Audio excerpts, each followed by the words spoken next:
envie de vous écouter, c'est tellement... C'est évidemment pas une discrimination majeure. Le phénomène de société, il n'est pas là. Mais nous sommes entrés dans une société où chacun se définit comme victime et cherche et le responsable de cette victime. Et purée, c'est le cas, c'en est navrant, c'est fatigant. À chaque fois, tu en as un qui va se fustiger, chercher à avoir l'attention de chacun. Ouais, regardez, encore, regardez, j'ai un abaya, on me laisse pas rentrer parce que je suis musulmane, j'ai un abaya. Toujours ces gens-là, ils ont un problème avec nous, ils veulent pas nous laisser rentrer. Et regardez, on m'a arrêté parce que je suis noir. C'est toujours ma couleur de peau, ils nous prennent encore pour des singes. C'est terrible ça.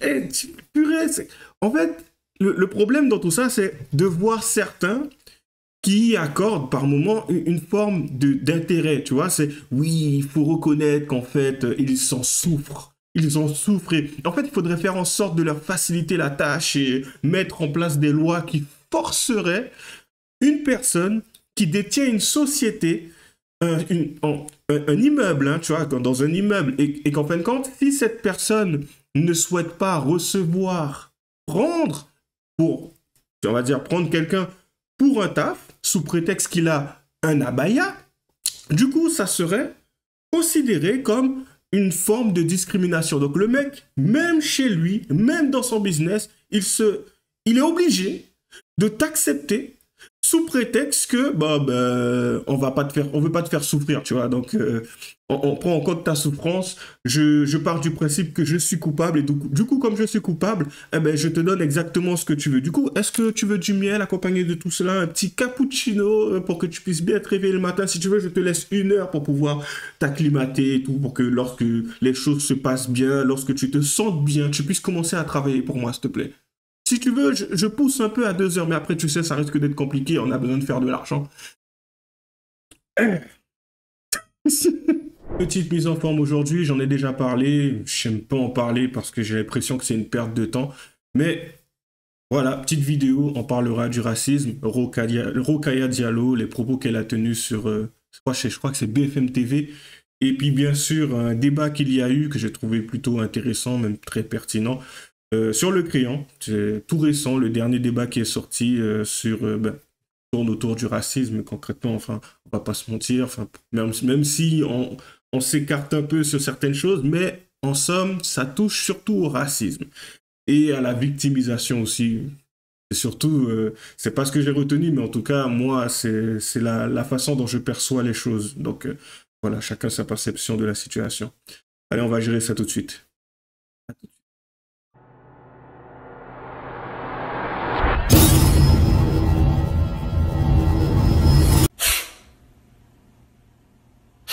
Voilà, c'est parti. Tout le monde sait à quel point je suis passionné à l'idée de parler de racisme. Yeah. Allez, c'est parti. Les personnes non blanches en France n'ont pas besoin de Jean-Luc Mélenchon pour savoir que Marine Le Pen est un danger pour eux. Et là, les personnes non blanches, mais enfin, pardon. Les personnes non blanches. C'est quand même bizarre de parler comme ça maintenant. C'est bizarre de parler de personnes non blanches. Les personnes qui subissent je trouve le racisme historique, c'est bizarre. On a quand même drôlement changé. Autrefois, on parlait des uns et des autres sans les qualifier sur leur couleur de peau. Comment vous faites pour savoir qu'une personne est discriminée? Vous la définissez? Non, je ne sais pas s'il était question de discrimination lorsqu'elle a spécifié les personnes non blanches qui pensent être un problème ou une menace pour Marine Le Pen, admettons, mais il y a d'autres façons de les définir. Enfin, ce n'est pas aujourd'hui que tu découvres la langue française, donc extra-européens, les étrangers ou des personnes qui ont des origines étrangères ensemble, parce que c'est souvent de cela dont il s'agit. Après, en même temps, si tu as envie d'être un peu plus spécifique, j'ai envie de te dire les personnes issues de l'Afrique subsaharienne, les Maghrébins, enfin, tu sais très bien de qui tu parles. Donc, à un moment donné, quand tu utilises le terme non blanche, tu fais exprès. tu fais exprès.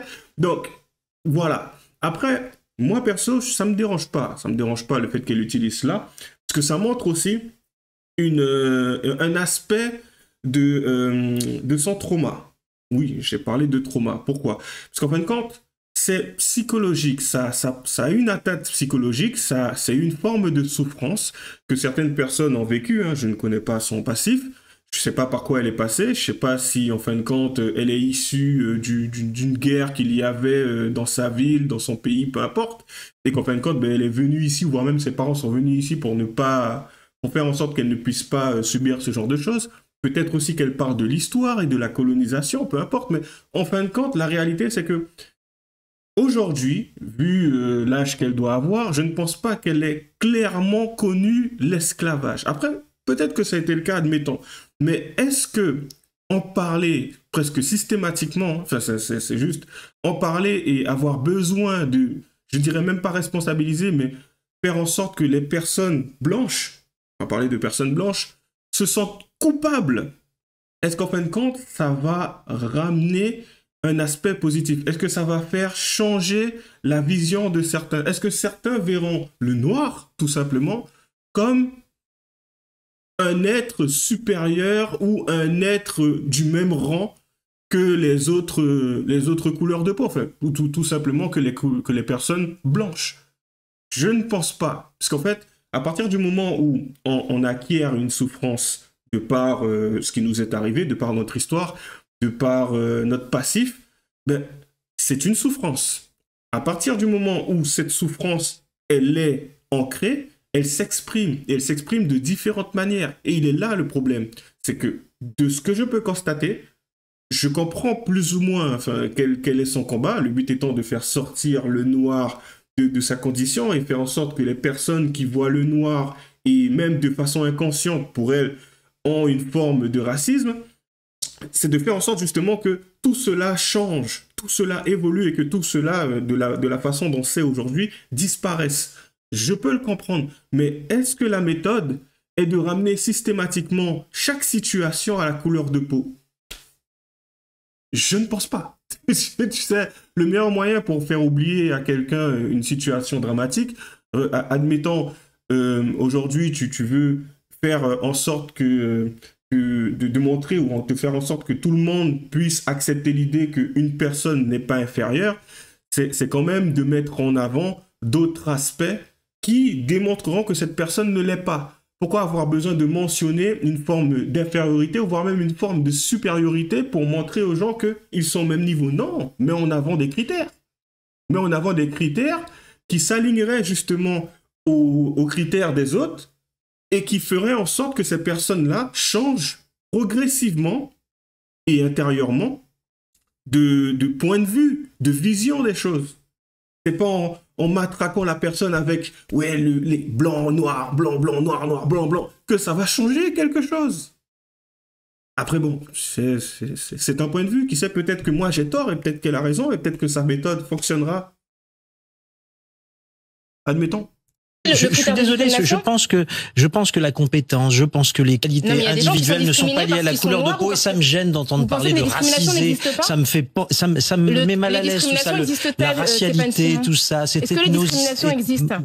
Mais je ne nie pas qu'il puisse exister qu'il puisse exister des racistes, qu'il puisse exister des problèmes ici ou là. Pour autant, faire des amalgames, des généralisations sur les couleurs de peau, c'est très embêtant. Il y a plein de facteurs de discrimination. Il y a par exemple le genre, le fait d'être une femme, le fait d'être une personne LGBTQIA, le fait d'être handicapé, le fait d'être non blanc, donc noir, arabe, asiatique, perçu comme tel. Ce sont des critères de discrimination. Et on ne peut pas adresser ces discriminations si on ne dit pas qu'une telle personne est une femme, est handicapée. Rokhaya, aujourd'hui, vous êtes, comme on dit, un mâle blanc de plus de 50 ans. Vous n'avez aucune chance dans toute une série de recrutements parce que vous ne représentez pas la diversité. Vous souffrez beaucoup de votre tradition, Christophe Barbier. C'est une réalité. Non, sérieusement, non, c'est une blague. Alors, non, c'est pas une discrimination. On va pas se mentir, ce qu'elle a fait, ce n'est pas une blague. C'est pas du tout une blague. J'ai plutôt l'impression que c'est quelqu'un qui est gêné par la situation. Et ce qui est tout à fait normal, parce qu'à un moment donné, tu te mets à dos toutes les personnes et que toutes les personnes te tombent dessus. Je peux comprendre que cette situation soit quand même un peu stressante, surtout quand on est sûr de ses propos et qu'on continue à rester et à affirmer certaines choses, faisant comprendre que oui, mais ce que j'ai dit est tout à fait normal. Les autres te disent, ben, je suis désolé, mais si la situation était retournée, qu'à un moment donné, on avait parlé des personnes non noires, comment les choses auraient été tournées, comment ils auraient été interprétées, enfin, je sais pas, des personnes non jaune, qui sait, puisqu'il s'agit de couleurs, donc on va pas s'arrêter à... Je ne saurais même pas comment qualifier les Arabes, du coup. Donc, c'est juste couleur de peau. Couleur de peau. Et encore une fois, couleur de peau. Mais arrête. T'as un problème. Clairement, oui. Clairement, oui. On va pas se mentir. Clairement, oui.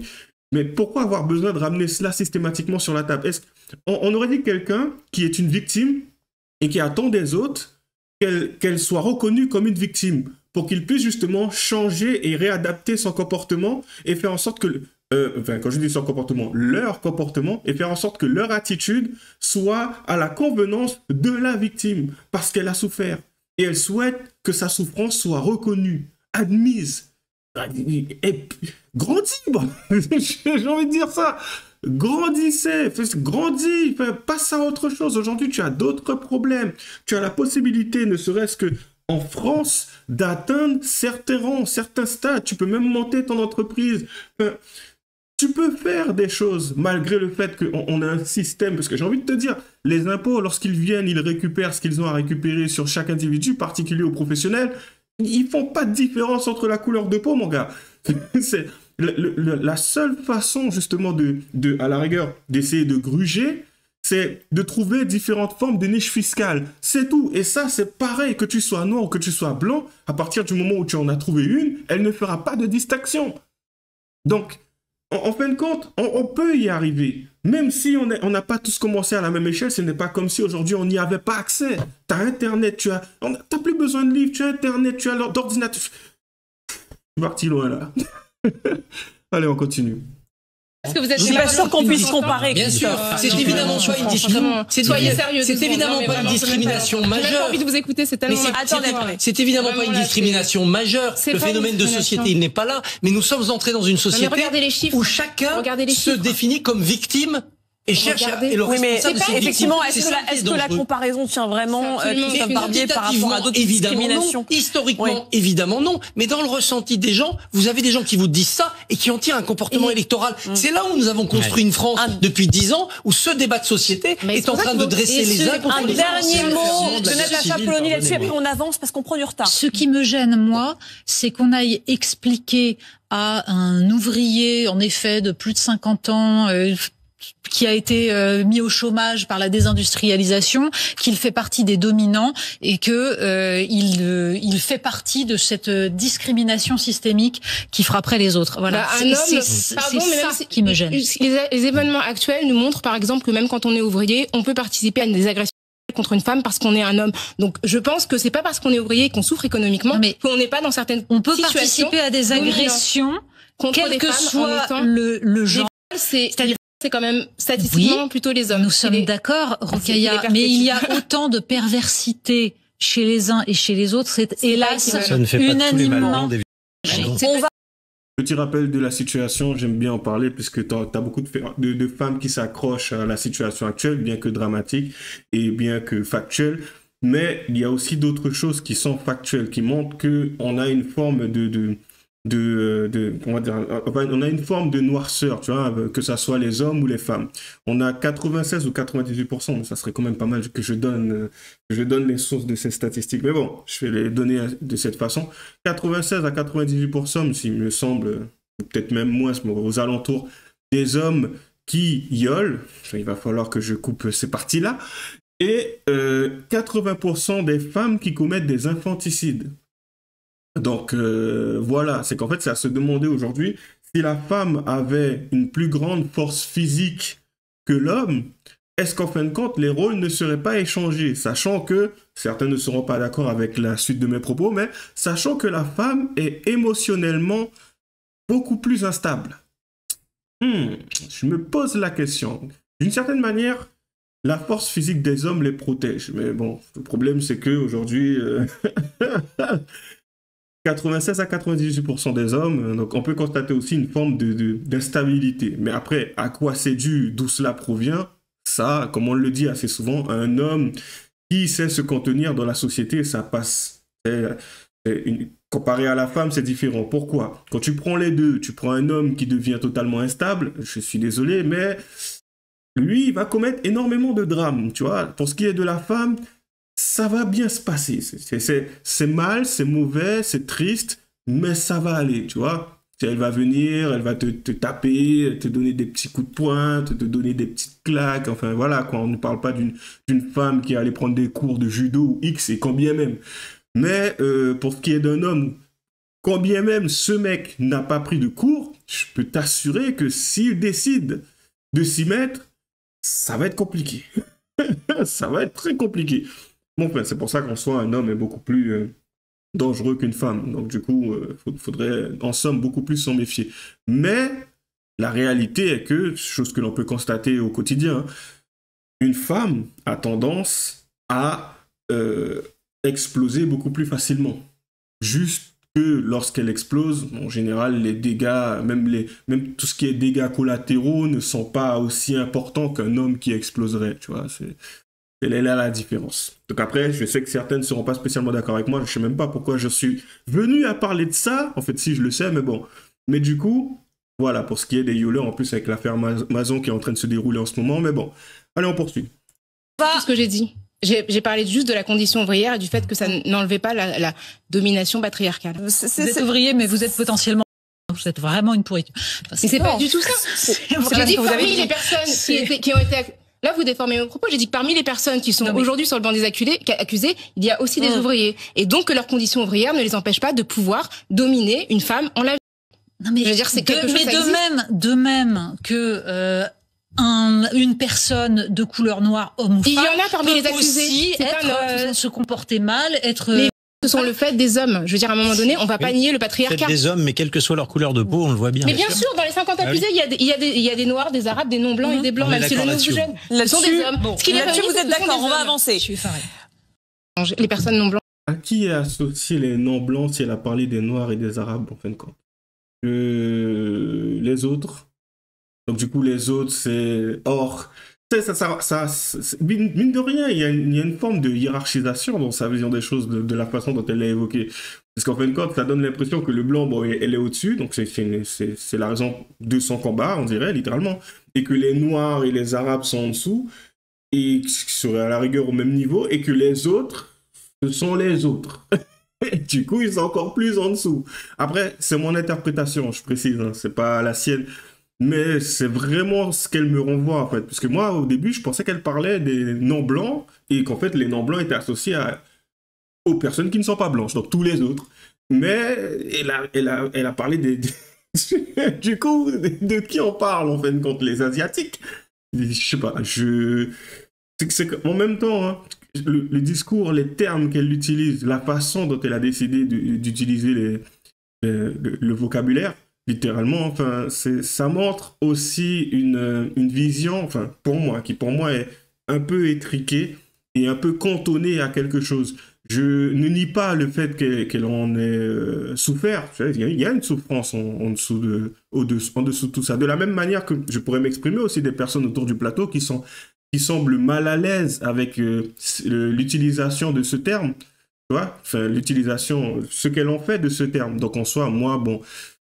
Je me dis juste, t'as pas à être mal à l'aise, en fait, t'as compris le fond, quoi, concrètement. Mais ça signifie quelque chose, mais de là à parler de racisme... Par contre, oui, on peut faire le lien. On peut faire un lien pas évident, tu vois, un lien indirect. Donc, c'est pas clairement du racisme, mais il y a un lien, tu vois.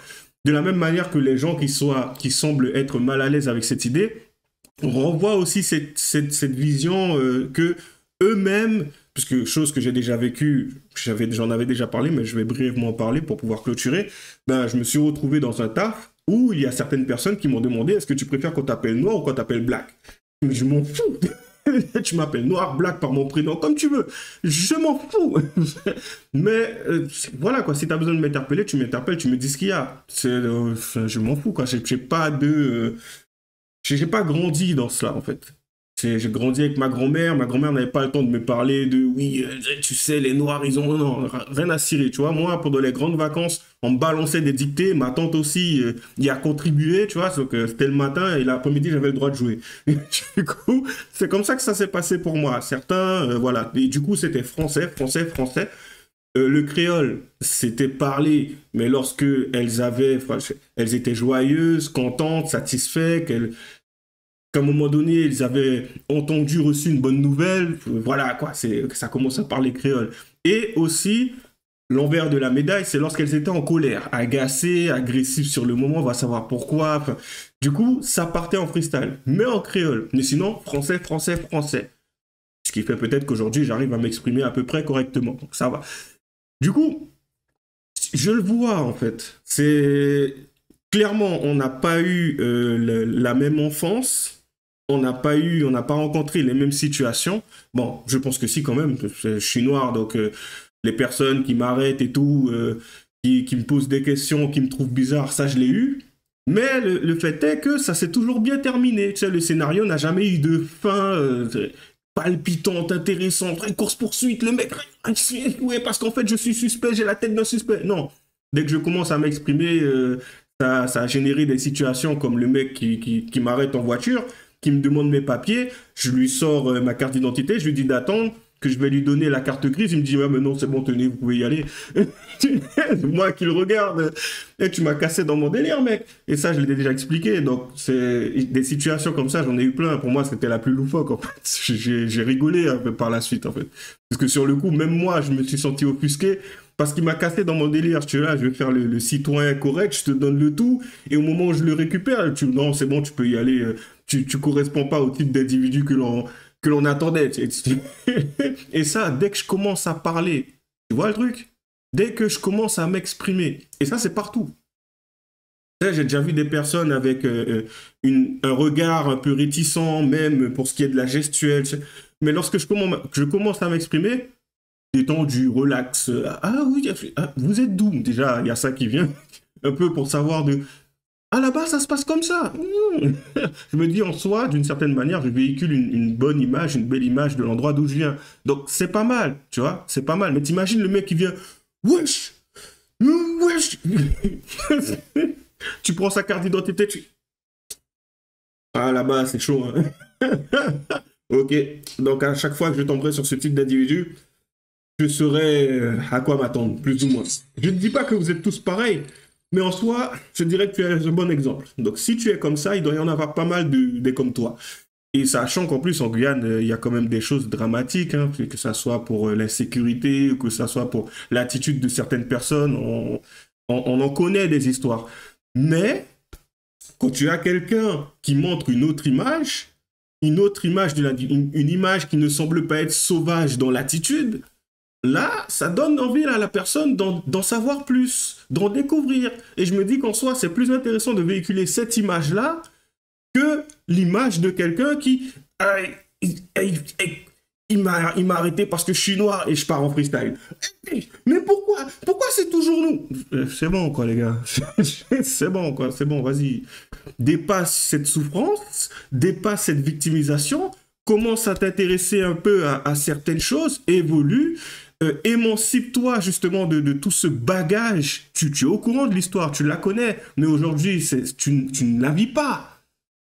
La seule chose que tu vis littéralement, c'est des gens qui te regardent. À la rigueur, peut-être qu'on va t'arrêter. Et encore, je vais quand même assez loin, parce que ça ne m'est pas arrivé. Mais j'ai envie de te dire, ce sont des choses qui arrivent. On a chacun notre lot de problématiques. Ça arrive. T'es noir, faut faire avec. Il y a une histoire qui nous précède, mais ça t'empêchera pas de réaliser tes projets.